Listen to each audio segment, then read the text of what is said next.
I have another hilarious story about your bar mitzvah. Could you share it with us? Oh, it was a reform shul in Long Beach. I'm from Long Beach, as most, I guess, people know. Hi, I was out there today, and I was the youngest of the three brothers, and I was the youngest in my bar mitzvah class, right, at Temple Emmanuel in the east end of Long Beach. Anyway, there was a point in the service after you'd done all the heavy lifting, right? You had done all your prayers, you'd done the Torah, you'd done all the big stuff.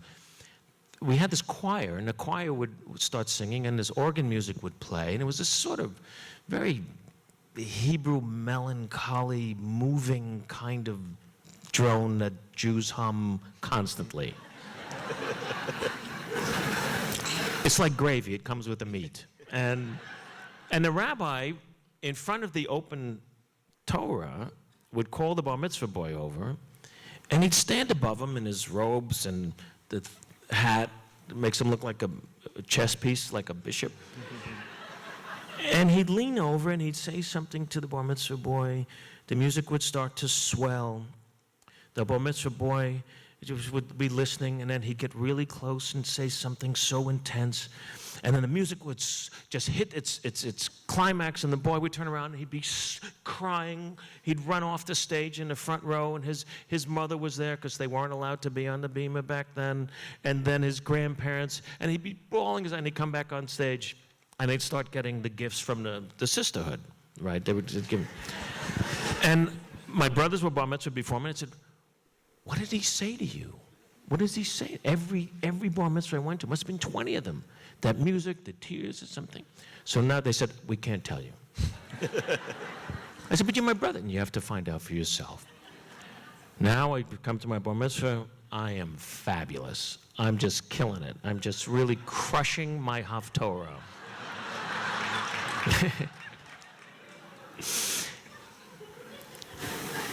The music swells. It's that moment. He calls me over. I'm standing there about to get the words of wisdom from the rabbi, and he leans in with that wonderful pickle and herring breath, and I look up at him. I must have looked like a Keane painting at that point. My eyes were big, waiting, and he looks down at me and he says, "Count to 10, then leave the stage, go in the front row and kiss your grandparents and your mother, and then come back up on stage to the podium, and you'll meet the woman from the sisterhood."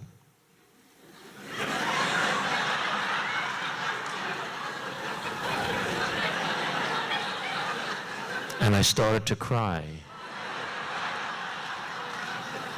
"That's it?" And he goes, "Yeah. What else is there? And I'll see you in confirmation class on Monday. And if you tell anybody, I'll recircumcise you." With a look that's what and that was it. So at that point, that's why nobody ever said anything. He threatened you with just count to 10. That's all the words of wisdom he had, which has disillusioned me pretty much about religion for the rest of my life. Say that 40 is a bad number, from pant size to IQ to blood alcohol. Why are your 40s your iron balls? It was my nickname when we making Mr. Saturday Night, which still to this day is my favorite thing that I've done, and the hardest thing I've ever had to do. I directed the movie, I wrote it, produced it and thank you. And I played this stand-up comedian named Buddy Young Jr., and we shot for 72 days, which is an incredibly long schedule. 54 of those days, I was 70-something-year-old Buddy, which meant 5.5, 6 hours of makeup during the course of a day. At least 4 hours putting it on, touch-ups during the day, and take about an hour and a half to get it off properly. You just can't rip it off like they used to do on Masquerade Party and just pull out of stuff. So we start shooting in Central Park in early November, so you lose the light at around 4:10. So you really have to get your day done once you're shooting outside. So I was staying at the Regency Hotel, and my makeup call was 1:30 in the morning in Central Park. So I went to sleep at 6. Basically, I was in 3rd grade. I went to sleep at 6. So we're at the park, do the makeup, do the first day. It goes great.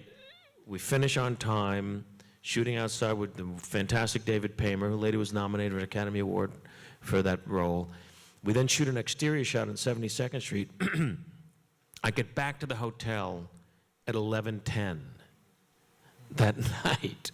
So basically, I had left at about 1:15. I'm back the next night at 11:10. Oh my God. I did this for 9 straight days. So every time I'd come to the set, and I was so energized, I never felt tired. Some of the crew guys, I'd walk by them and go, "Hey, good morning, Iron Balls." And that's what they called me, because they admired that I was working that hard. So it was that sort of wonderful way that a union guy can pick up a nickname for you.